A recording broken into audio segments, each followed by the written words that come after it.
Hi guys, good morning. This is the 30 unit of midwifery chapter 43। तो आज का topic है एक्टोपिक प्रेगनेंसी।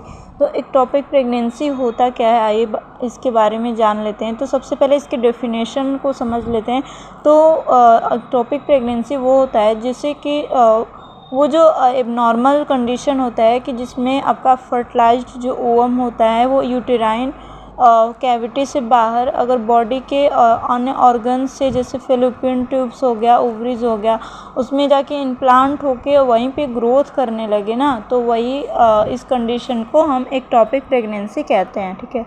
और फर्टिलाइज्ड ओवम के इम्प्लांटेशन के साइड के मतलब बेस पे एक्टोपिक प्रेगनेंसी को मतलब कुछ टाइप से मतलब डिवाइड करा गया है। जैसे कि इसमें आपका 2 टाइप्स है। तो एक है आपका एक्स्ट्रा यूटेराइन और दूसरा है आपका यूटेराइन।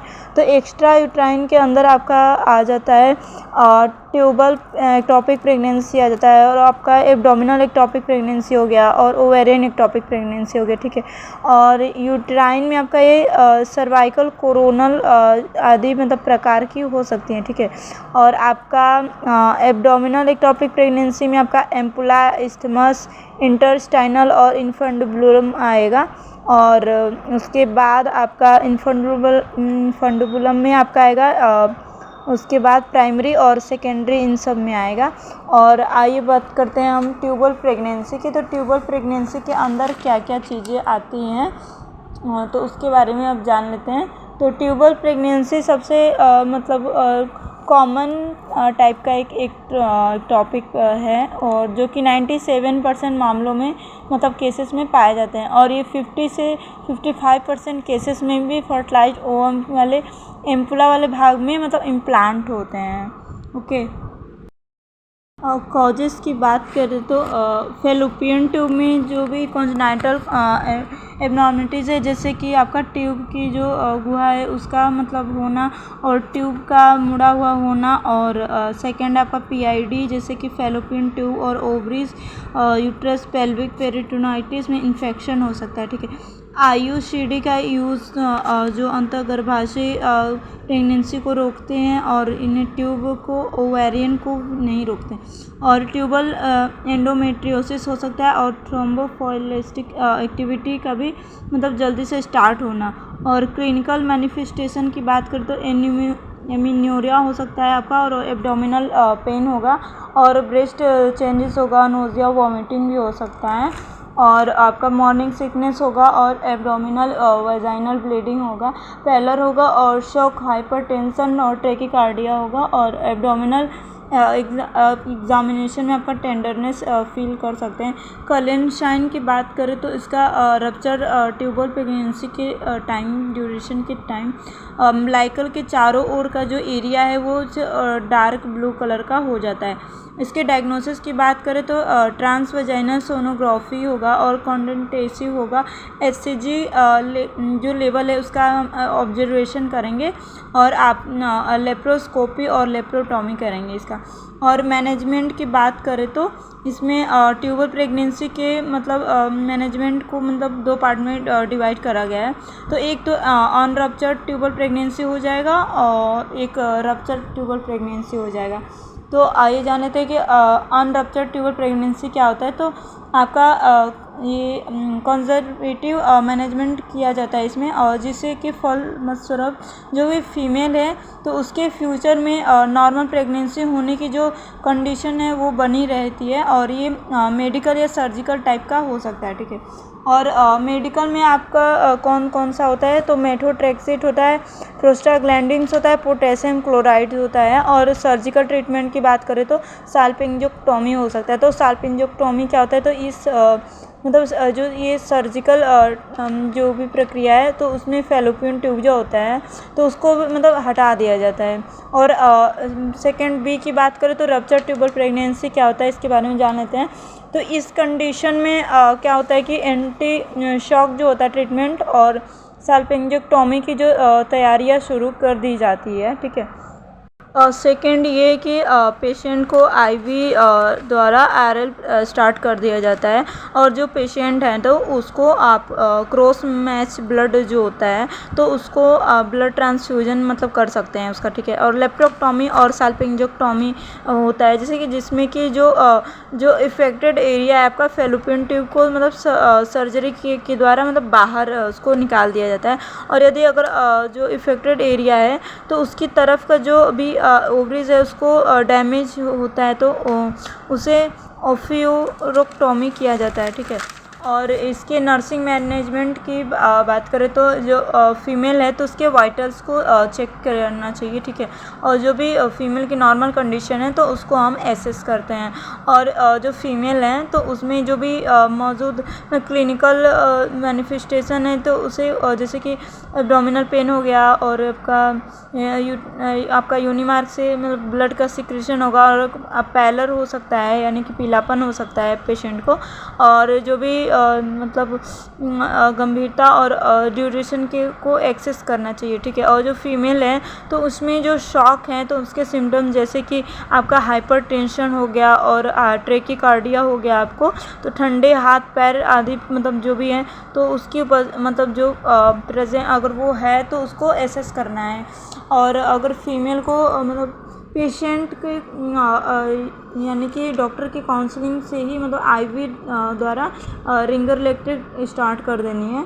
और यदि अगर मतलब नीड हो तो डॉक्टर के कंसल्ट से ही ब्लड ट्रांसफ्यूजन स्टार्ट करनी है। और प्री ऑपरेटिव नर्सिंग में आपका क्या क्या किया जाता है तो वाइटल्स को चेक करना है, और पेशेंट और उसके मतलब जो घर वाले हैं तो उससे सर्जरी के लिए मतलब रिटन कंसल्ट लेना है। और उसके बाद ऑपरेशन किए जाने वाला जो एरिया है उसकी स्किन को रेडी करना है, और पेशेंट को प्री ऑपरेटिव यानी कि 5 राइट्स जो रूल होता है तो उसको फॉलो करना है। और उसके बाद पेशेंट को सर्जरी से 6 से 8 आवर फिर पहले मतलब जो उसको ओरली कुछ भी खाने पीने को नहीं देना है। और अगर पास्ट ऑपरेटिव नर्सिंग की बात करें तो पेशेंट के वाइटल्स को चेक करना है, और पेशेंट के जो नॉर्मल कंडीशन है तो उसकी मतलब उसको भी एक्सेस करना है। और आपका जो पेशेंट है तो उसको आपको दर्द निवारक दवाइयाँ देना है और एनाल्जेसिक ड्रग्स देना है। और इसमें कंफर्टेबल और पीसफुल इन्वायरमेंट में पेशेंट को मतलब रखना है। और जो पेशेंट है तो उसका इलेक्ट्रोलाइट बैलेंस बनाना रखना है, और आईवी लाइन द्वारा फ्लूइड को देना है, ठीक है। और जो पेशेंट है तो डॉक्टर के मतलब कंसल्ट के अकॉर्डिंग ही मेडिसिन्स देना है। अब नेक्स्ट है एब्डोमिनल प्रेगनेंसी, तो इसके बारे में जान लेते हैं कि एब्डोमिनल प्रेगनेंसी क्या होता है। तो जो फर्टिलाइज्ड ओवम होता है तो उसका जो पेरिटोनियल गुहा में अंत मतलब स्थापित हो जाता है, मतलब इम्प्लांट हो जाएगा वहाँ पे, तो जो आपका एब्डोमिनल प्रेगनेंसी कहलाता है, ठीक है। और ये 2 टाइप्स का होता है, तो एक प्राइमरी एब्डोमिनल प्रेगनेंसी हो जाएगा और एक आपका सेकेंडरी एब्डोमिनल प्रेगनेंसी हो जाएगा। और प्राइमरी एब्डोमिनल प्रेगनेंसी में वो जो कंडीशन होता है जैसे कि फर्टिलाइज्ड ओवम होता है तो सीधे ही यूट्रस की बजाय पेरिटोनियल गुहा में मतलब इम्प्लांट हो जाता है, और जो आपका कंडीशन है तो वो आपका प्राइमरी एब्डोमिनल प्रेगनेंसी होता है, ठीक है। और इस कंडीशन में तो रेयरेस्ट ही पाई जाती है। और आपका सेकेंडरी एब्डोमिनल प्रेगनेंसी क्या होता है तो इसके बारे में जान लेते हैं। तो जो ये कंडीशन होता है तो इसमें फर्टिलाइज्ड ओवम का जो प्राइमरी मतलब इम्प्लांट हो तो वो फैलोपियन ट्यूब और ओवरी का मतलब यूट्रस में होता है, और जहाँ से ये मतलब प्रेगनेंसी का जो गर्भास्थैली का जो मतलब बाहर निष्कासित होकर पेरिटोनियल गुहा में आ जाता है, ठीक है। और इसमें पुनः मतलब इम्प्लांट हो जाता है, और इसमें 3000 से एक गर्भावस्था यानी प्रेगनेंसी इस प्रकार की हो सकती है। तो मतलब इसमें 3000 में से एक ही प्रेगनेंसी इस टाइप का होता है, कहने का मतलब ये है। और क्लिनिकल मैनिफेस्टेशन की बात करें तो फीमेल में जो भी कॉमन प्रेगनेंसी है तो उसके माइनर एलिमेंट्स जैसे कि वॉमिटिंग हो गया आपका, और एब्डोमिनल पेन हो गया और आपका कॉन्स्टिपेशन हो गया, तो उसके तुलनात्मक में मात्रा में पाए जाते हैं, अधिक मात्रा में पाए जाते हैं, ठीक है। और जो स्टार्टिंग के मंथ होते हैं तो उसके ड्यूरेशन के टाइम जो ट्यूबर प्रेगनेंसी के जो सिम्टम्स हैं, जैसे कि जो कि मतलब लोअर एब्डोमिनल पेन होगा और मतलब आपका यूनिवर्स से ब्लड सीक्रेट होगा, और उसके बाद एब्डोमिनल प्रेगनेंसी के ड्यूरेशन के टाइम में आपका वेक्सटन हिज कॉन्ट्रैक्शन एब्सेंट रहता है, ठीक है। और जो भी फीटस है तो उसके अंगों को मतलब आसानी से आप फील कर सकते हो, और एग्जामिनेशन करने पर जो भी फीटस है तो उसकी पोजीशन और एटीट्यूड का मतलब असामान्यता मतलब प्रतीत होता है, ठीक है। इन्वेस्टिगेशन क्या क्या होता है इसमें, तो सोनोग्राफी होगा और एक्सरे होगा।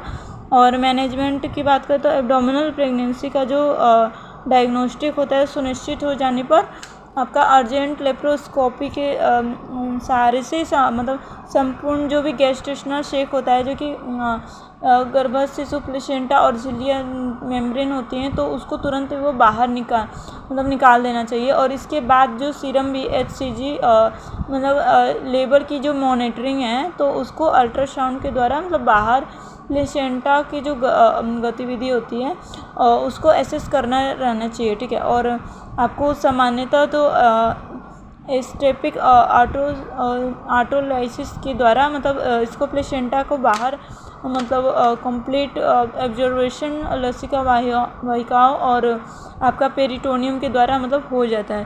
और प्लीज़ लाइक से सब्सक्राइब, बाय गाइस।